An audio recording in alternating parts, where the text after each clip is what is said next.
Here's some good news. One of my Cavebot paintings was selected for an art show. The 30th annual All Florida Juried Show at the Martin County Courthouse Art Gallery, November 2020.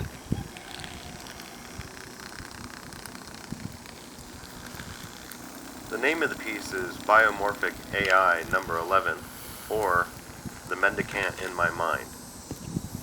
You can see that and others in my Maker Portal section about the Cavebot painting series.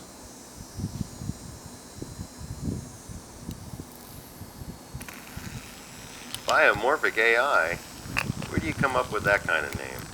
Well, thanks for asking, Vid. I'll tell you, Vid. Here we go.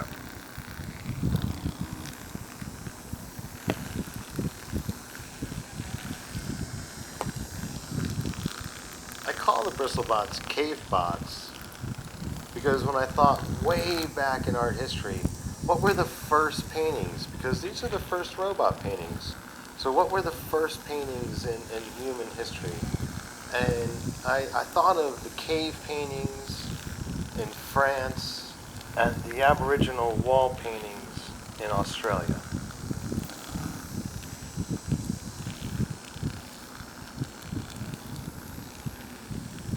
Back in the 1930s, there was an art style called biomorphic. And it comes from the two Greek words bio, life, and morph, form, life form.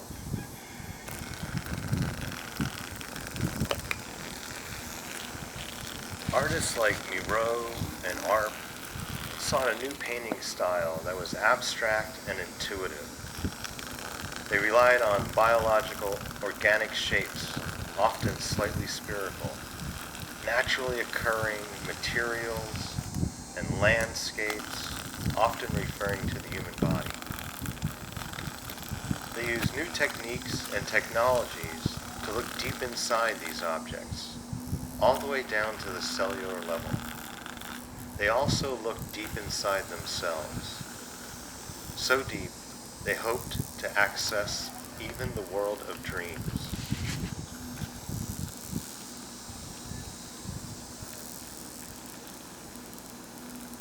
The method all the artists shared was to allow the materials to express themselves. An intuitive flow of expression they called direct carving or direct painting. An automatism is to perform creative action without pre-calculated thought or composition.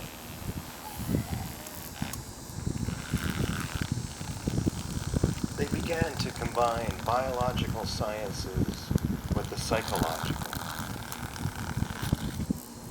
They took their dreams and expressed them on canvas, treating them as magical landscapes. Robert Matta called these inscapes.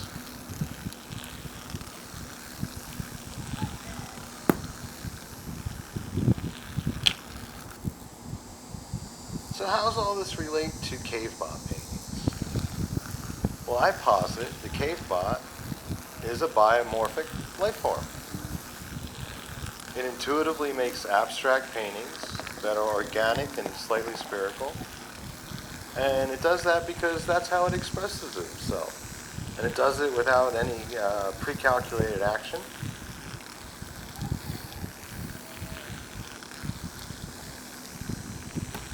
Furthermore, I would absolutely suggest that building a robot to make a painting is a very innovative technique. And the use of fluorescent colors and then lighting them up under UV lighting is another use of technology and certainly pushes them into the realm of dreamscapes.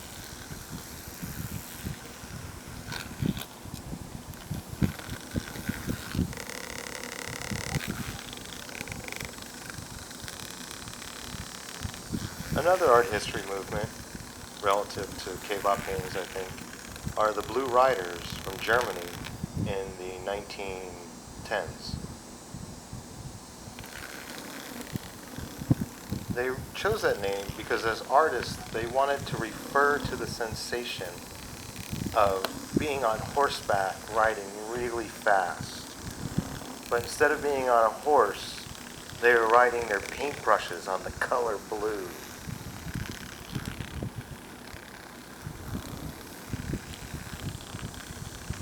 They wanted their colors and shapes to create a union of the senses, to remind people of the stimulus of sound and music coming together in a spiritual synesthesia.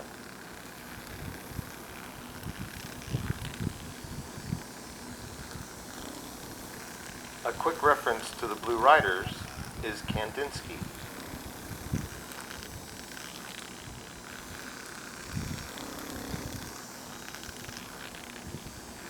A third group I'd like to refer to are the Fauvists. The Fauves is French for the wild beast. They were active right at the very beginning of the 20th century.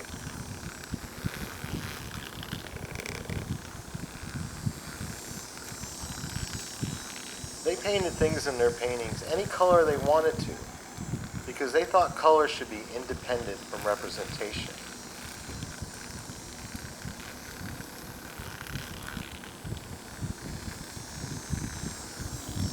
Those wild beast artists used intense color to communicate their emotional state. They wanted to create an immediate impression that was strong and unified. Their individual expression was absolutely guided through their intuition.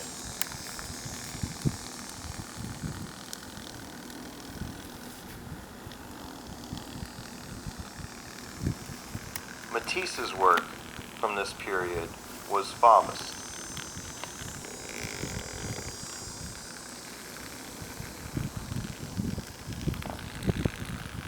So, putting all that together, the Cavebot is biomorphic because it's a life form that makes abstract, intuitive paintings using innovative techniques and technology that are really dreamy in their appearance. It's the Blue Riders because the Cavebot literally rides on the paint. That's its means of movement, is riding the color. And it's Fauve because it is indeed a wild beast,